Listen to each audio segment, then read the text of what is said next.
Hey, Usagi, guess what? I've got something new today. Wait, what? You got some new things today? What item did you get? I've got the brand new CCA Rhapsody. People online have been saying that it's the best thing since sliced bread. Let me listen to them and discuss them in greater detail with you guys today. Let's go! Hello folks, today we have in the studio the CCA Rhapsody, which from what I can tell is quite popular with the KZ CCA fans.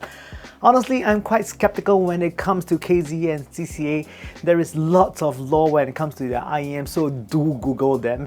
It's a rabbit hole that I don't really want to jump into. But anyways, because the CCA Rhapsody is quite popular, I guess I'll talk about them today. Unboxing the earphones themselves is an extremely unspectacular affair.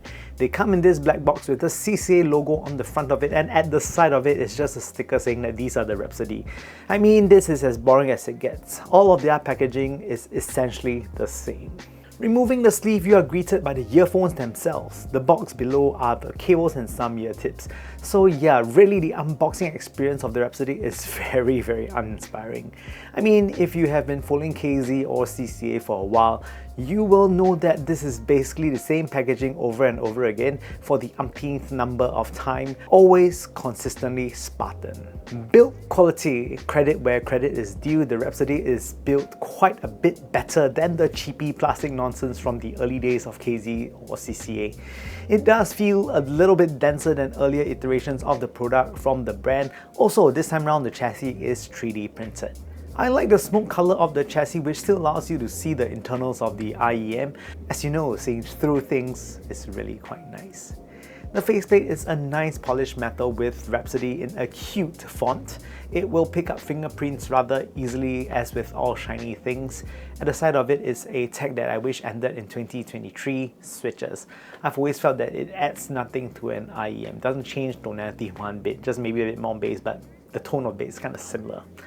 Rhapsody comes in a 2-pin configuration for easy cable swaps, great for folks who want to cable roll. Driver configuration is quite interesting. 4 balance armatures plus 2 dynamic drivers. CCA said that they are 31736 balance armatures, but they did not mention that they are from Knowles, and at this price, probably not from Knowles.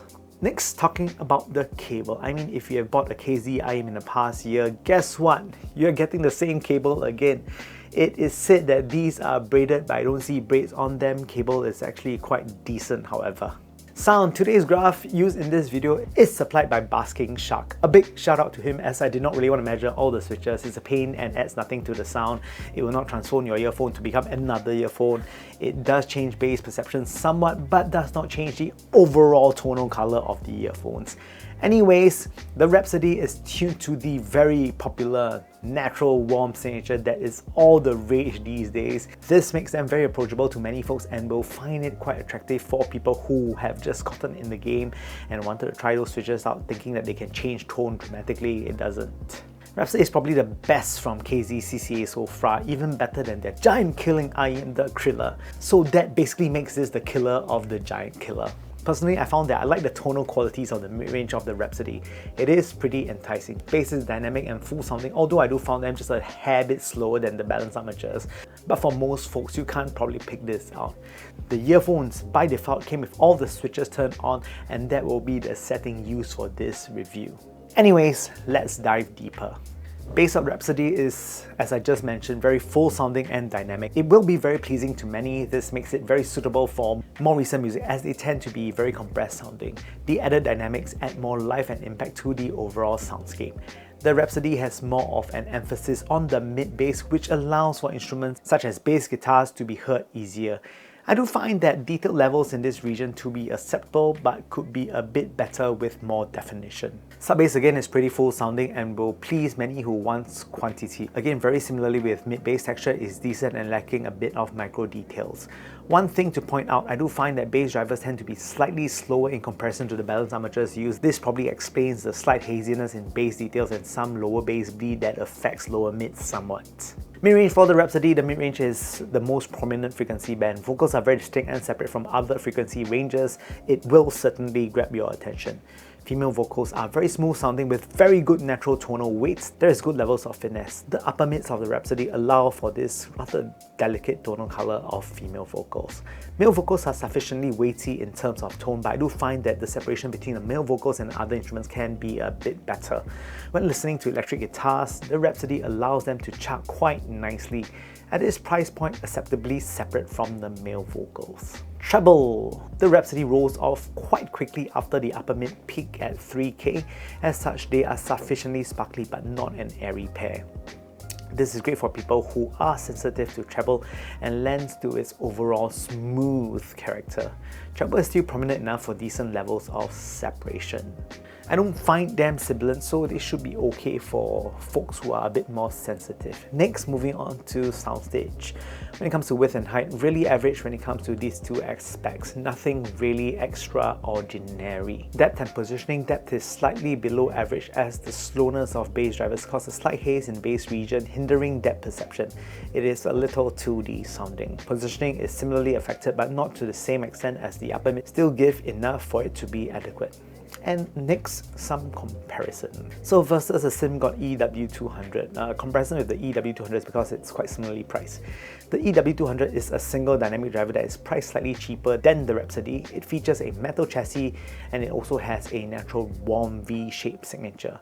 I do prefer the EW200 over the Rhapsody. Firstly, it is more coherent sounding compared to the Rhapsody with a single dynamic driver. Bass, mid-range and treble sounds more time-aligned compared to the Rhapsody. I do find that the EW200 has better technical chops, especially when it comes to bass details, and the mid-range is smoother with more details by comparison as well. Treble on the EW200 is also airier than the Rhapsody. Sure, it does not have switches for those of you who like to tinker, but switches are quite gimmicky anyways. Next up versus Truthear Project Red. The Project Red has a flatter V-shaped profile. While that means that there is a lesser difference between the bass and mid-bass, I do feel that dynamics on the Project Red isn't as good as the Rhapsody, but in terms of details, the Project Red comes ahead again in the bass region, as bass is just more defined and has better texture.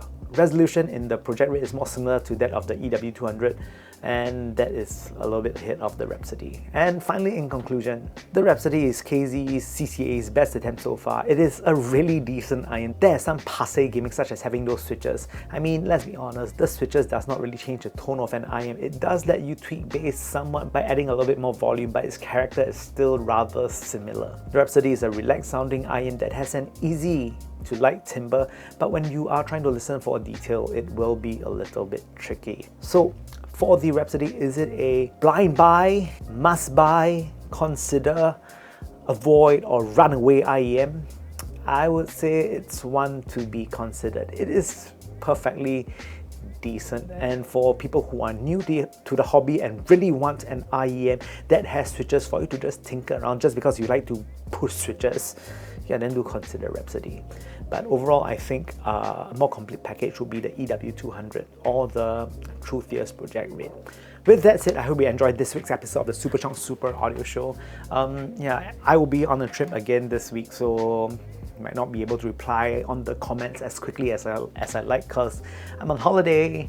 So yeah, thank you guys so much for watching. If you like content so far, please kindly press the like and subscribe button right down below. It will help me out a bunch, and because when you do that, every little child gets a lollipop somewhere in the world. With that said, thank you guys so much. Hope to see you guys soon.